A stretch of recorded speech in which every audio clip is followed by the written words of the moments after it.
할렐루야, 반갑습니다. 오늘 또 15가 하나님의 구원 계획에 대해서 함께 나누도록 하겠습니다. 내일 체육대회가 있는 관계로 오늘 이렇게 영상으로 대체하게 되어졌습니다. 먼저 제목은 15가 하나님의 구원 계획입니다. 내가 받은 하늘에 속한 복은 어떤 것이 있는지 나눠보며 나눈 질문으로 또 이렇게 공과를 시작하면 될 것 같습니다. 우리가 생각하는 이 땅에서의 하나님이 주시는 복이 무엇이 있을까 나눠보는 것에서 시작합니다.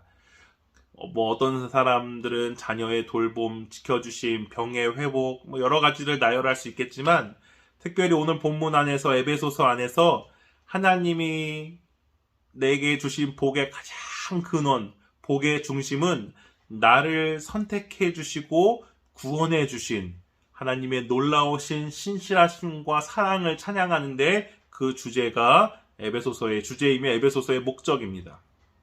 따라서 우리는 그리스도 안에서 구원을 위해서 하나님의 예정하심과 택하심을 믿고 그 은혜를 찬송하는 데까지 나아가야 할 것입니다. 하나님을 예배하는 예배자, 전적인 하나님의 크신 사랑, 부르심, 그리고 그 자녀를 자녀로 온전히 삼아주시며 그 자녀를 믿음의 자리 가운데 구원의 자리로 인도하여 주시는 하나님의 놀라우신 그 사랑을 믿음의 성도는 반드시 마음에 품고 찬양하며 기도하는 신앙 안에서 우리는 자라가야 할 것입니다. 공과 우리 텍스트 첫 번째 1번에 보시면 하늘에 속한 신령한 복을 사모해야 합니다 라고 기록되어 있습니다. 세상의 복은 받을수록 더 받기를 원하고 다른 사람과 비교하고 그리고 상대적인 만족을 구하며 결국 사람을 지배하려는 교만에 처할 수 있게 되어집니다. 그러나 신령한 복, 여기서 말하는 신령한 복은 무엇입니까? 나를 구원해 주신 아무런 값 없이 죄와 사망의 둘째 사망의 주인공이 될 수밖에 없는 나의 영혼을 구원해 주신 놀라우신 하나님, 그 인생을 끄집어내셔서 구원해 주신 그 복, 하나님의 신실한 약속의 성취, 이것이 바로 복입니다. 그래서 우리의 소유, 우리의 시민권은 이 땅에 있지 아니하고 영원한 하늘에 있음을 우리는 늘 기억하고 하나님을 찬양하고 은혜를 사모하며 찬송해야 합니다. 그래서 1번 결론을 내면 하늘에 속한 신령한 복을 사모해야 하고 사모함으로 예배해야 하고 또 예배드리는 마음으로 하루의 삶을 한 주의 삶을 살아가야 한다는 것입니다. 우리가 때로는 분주한 마음으로 예배드릴 때도 물론 있겠죠. 그러나 가장 중요한 건 가장 신앙 안의 본질은 신령한 복을 주시는 나를 택하여 주시고 인도해 주시는 그 하나님의 놀라우신 은혜와 사랑을 찬양하는 데 있어서 그것이 예배의 중심이 되어야 할 것입니다. 그래서 2번 텍스트에 보시면 나를 선택하여 주심이 복입니다 라는 것입니다. 사랑하는 우리 순원들에게 한번 물어보십시오. 하나님이 예수님이 그리스도의 죽으심과 핏값과 부활하심을 통하여서 누구누구 성도님을 진정으로 선택하여 주심을 믿으십니까? 이렇게 한번 물어보세요. 한 분 한 분 물어보세요. 아마 공통적으로 예배 때는 아멘이라고 하겠지만 거기에 자기 이름을 넣어서 우리 사랑하는 누구누구 집사님 믿으십니까? 한번 정확하게 한번 물어보시면 좋겠습니다. 진정한 하나님이 이 영혼을 선택하여 주심을 우리는 늘 믿고 은혜로 여기며 감격하고 감사하는 삶을 살아야 합니다. 내가 공로가 있어서 내가 받을 만한 무엇인가 의가 있어서 받은 것이 아니라 전적인 하나님의 은혜로 인하여서 받게 되어진 줄 우리는 분명히 알아야 합니다. 세 번째로는 선택하심의 목적이 있다는 것을 기억해야 합니다. 성경은 하나님의 택하신 목적이 거룩하고 흠이 없게 하시고 자기의 아들이 되게 하시려고 하나님이 우리를 택하셨다고 기록하고 있습니다.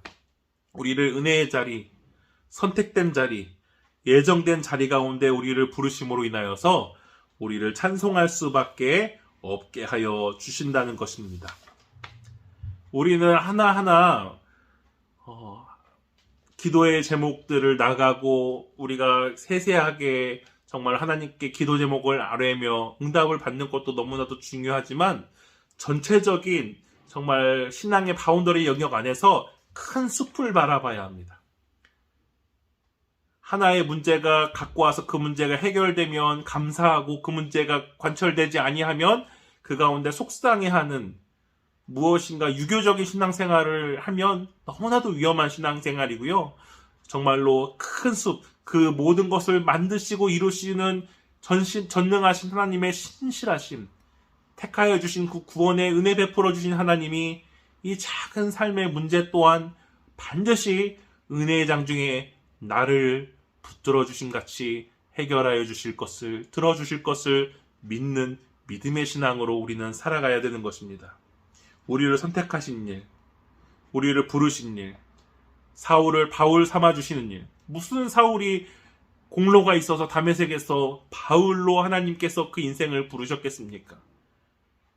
무엇인가 사랑받을 만한, 선택받을 만한 이만큼의 공로와 의가 있었습니까? 오히려 스데반을 죽이는데 앞장섰던 자입니다. 그러나 하나님의 뜻과 생각과 구원은 내 생각과 뜻과 다를 수 있습니다. 사람의 지혜로운 것이 하나님의 미련한 것에 미치지 못하는 하나님의 전지전능한 주권의 선택의 영역으로 인하여서 나를 하나님의 자녀로 부르셨습니다.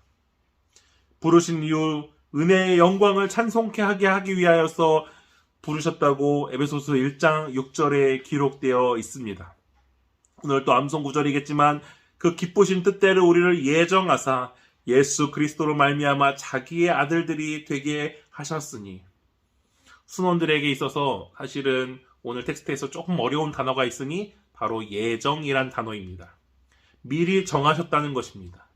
구원받을 자를 창세전에 미리 정하시고 내가 지금 그리스도를 믿고 아버지 주로 시인하는 그 모든 것들은 결코 우연으로, 결코 하나의 일회성의 사건으로, 결코 누군가의 일회성인 전도로, 또 혹은 부모를 잘 만나서 내가 지금 그리스도를 만난 것이 아니라 전적인 하나님의 결정과 예정, 그 은혜로 인하여 하나님이 이 땅 가운데 내려오심을 통하여서, 그리고 죽으심과 피 흘리심과 부활을 통하여서 나를 그 창세전에 계획된 그 모든 것을 말씀과 죽으심, 피 흘리심과 부활로 이루어주신 그 하나님의 신실하심과 사랑으로 인하여 내가 구원받은 자녀가 된 것을 기억하시길 바랍니다. 여러분, 믿음이 여러분들에게서 난 것이 아닙니다. 에베소서 2장 8절 9절에 너희가 그 은혜로 인하여 믿음으로 말미암아 구원을 얻었으니 이것이 너희에게서 난 것이 아니요 하나님의 선물이라고 기록되어 있습니다. 하나님의 선물로 인하여, 믿음으로 인하여, 그 믿음은 하나님이 받아주시는 구원의 티켓일 뿐이지 이 믿음 또한 하나님이 내게 주신 믿음으로 주신 선물입니다. 값없이 주신 선물입니다. 그로 인하여서 그것을 받아주신 하나님의 신실하심과 사랑과 은혜로 인해서 우리는 하늘의 문을 열 수 있는 것입니다. 공가를 마칩니다. 오직 이 모든 승리하심을 위하여 이 땅에 내려오시며 구원 계획을 이루어 주시고 창세전에 택하사 자녀 삼아 주시며 하나님의 자녀로 거룩하고 흠이 없게 하시는 주님을 은혜 가운데 바라보며 사랑하며 감사할 수 있길 바랍니다.